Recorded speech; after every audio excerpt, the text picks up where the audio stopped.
that strength to move on without her. It's just going to be so hard.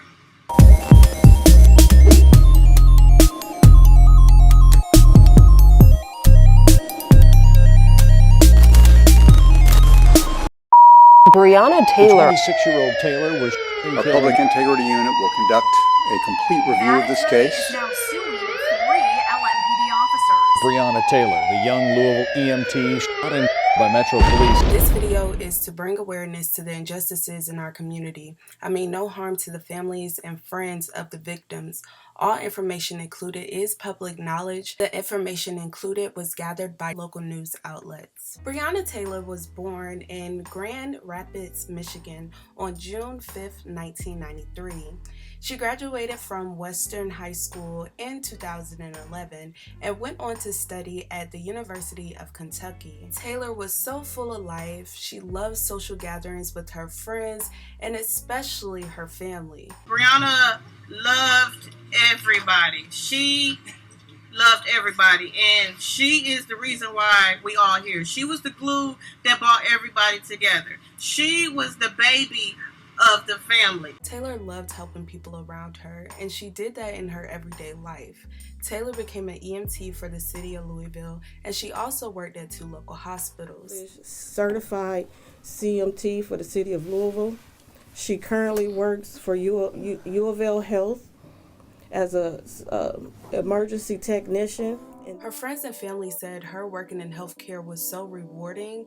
It made her happy, and she loved knowing that she made a difference in someone else's life. Sadly, someone else took hers away. Around 1 a.m. on March 13th, Taylor and her boyfriend Walker woke up to an unannounced entry and believed their home was being broken into.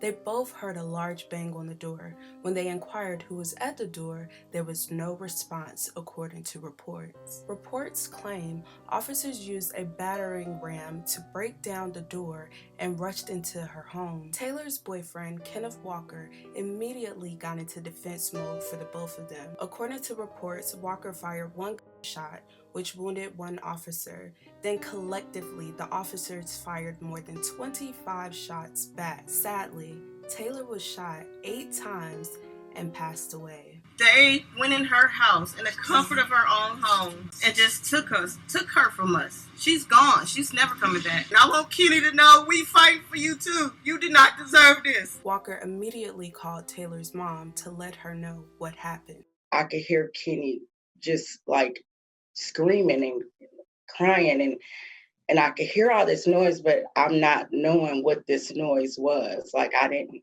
And I'm like, what is going on, Kenny? And he's like, I think Breonna is, he said, somebody was trying to break in here, and I think they shot Breonna. Walker was arrested and charged with attempted murder and assault for the 1 officer who was shot but later survived.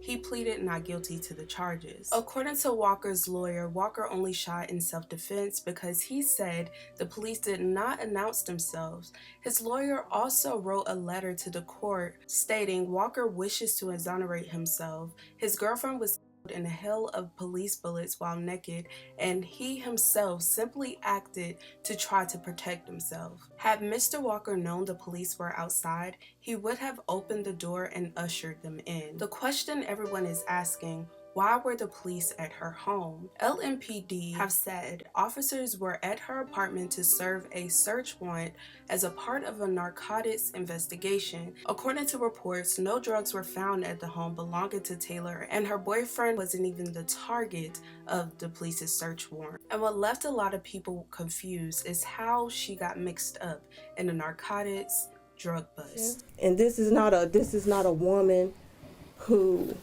would sacrifice her life and her family morals and values to sell drugs on the street. Never was no drugs in there, like ever. Like, how can you say there's drugs in this house? I live there firsthand. I know this. I live here. We're here 24/7. No, there's no drugs in here. When asked her involvement by the press, they couldn't even answer the question.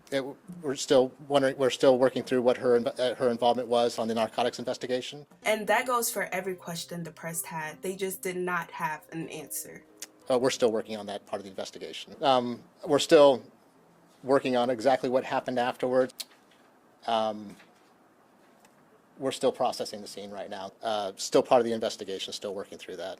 Again, still that's also part of the investigation. We're still trying to decipher. Still working on that part of the investigation, sir. At this time, we're still working through that. Those are details we're still working through. I can't really answer that right now, sir. What we do know, all three of the officers involved were placed on administrative reassignment. However, they were not charged. All three of these men have been placed on administrative reassignment while the Public Integrity Unit conducts their investigation. They also made it clear that these police officers did not wear body cameras. This incident was related to the execution of a search warrant by members of our Criminal Interdiction Division, and some of the officers assigned to this division are not or do not wear body-worn video systems. And what's been brought to light is 2 out of these 3 officers have been accused of excessive force before.